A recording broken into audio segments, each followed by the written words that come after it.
ನಮಸ್ಕಾರ ಎಲ್ಲರಿಗೂ. ಕೇಕ್ ಅಂತ ತುಂಬ ಜನ ಕಮೆಂಟ್ ಮಾಡಿದ್ರಿ. ನಮ್ಮ ಸ್ನೇಹಿತರು ಮೆಸೇಜ್ ಮಾಡಿ ಕೇಕ್ ತುಂಬ ಚೆನ್ನಾಗಿದೆ, ರೆಸಿಪಿ ಹೇಳು ಅಂತ ಕೇಳಿದರು. ಇಂತಹ ಇನ್ನಷ್ಟು ಆರೋಗ್ಯಕರ ರಾಗಿ ರೆಸಿಪಿಗಳಿಗಾಗಿ ನಮ್ಮ ಪೇಜನ್ನು ಫಾಲೋ ಮಾಡಿ. ನೀವು ಈ ಹೆಲ್ದಿ ರಾಗಿ ಚಾಕ್ಲೇಟ್ ಕೇಕ್ ಅನ್ನು ಆರ್ಡರ್ ಸಹ ಮಾಡಬಹುದು DM ಮಾಡಿ. ಮೈದಾ ಇಲ್ಲ, ಮೊಟ್ಟೆ ಇಲ್ಲ, ಕೃತಕ ಪದಾರ್ಥಗಳಿಲ್ಲ. ಬನ್ನಿ ರೆಸಿಪಿ ನೋಡೋಣ. 1 ಕಪ್ ಗಟ್ಟಿ ಮೊಸರು, 1 table spoon baking soda, 1 cup ಬೆಲ್ಲ, ಅರ್ಧ ಕಪ್ ತುಪ್ಪ, 1 ಲೋಟ ಹಾಲು ಸೇರಿಸಿ ಚೆನ್ನಾಗಿ ಮಿಶ್ರಣ ಮಾಡಿ. ಈಗ 1 ಚಮಚ ವೆನಿಲಾ ಎಸೆನ್ಸ್, ಅರ್ಧ ಕಪ್ ಚಾಕ್ಲೇಟ್ ಪೌಡರ್, 1/4 ಕಪ್ ಗೋಧಿ ಹಿಟ್ಟು ಮತ್ತು 1 ಕಪ್ ರಾಗಿ ಹಿಟ್ಟು ಸೇರಿಸಿ ಗಂಟಿಲ್ಲದ ಹಾಗೆ ಚೆನ್ನಾಗಿ ಕಲಿಸಿ.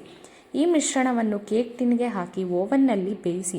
ಅಷ್ಟೇ, ಮೃದುವಾದ ರುಚಿಕರವಾದ ಹೆಲ್ದಿ ರಾಗಿ ಚಾಕ್ಲೇಟ್ ಕೇಕ್ ಸಿದ್ಧ. ನಮ್ಮ ಮನೆಯಲ್ಲಿ ಎಲ್ಲರಿಗೂ ತುಂಬ ಇಷ್ಟವಾದ ಈ ಕೇಕನ್ನು ನೀವು ಸಹ ಆರ್ಡರ್ ಮಾಡಿ. ಇಷ್ಟವಾದರೆ ಲೈಕ್ ಮಾಡಿ, ನಿಮ್ಮ ಸ್ನೇಹಿತರ ಜೊತೆ ಶೇರ್ ಮಾಡಿ. ಇನ್ನಷ್ಟು ಆರೋಗ್ಯಕರ ರೆಸಿಪಿಗಾಗಿ ಫಾಲೋ ಮಾಡೋದನ್ನು ಮರೆಯಬೇಡಿ.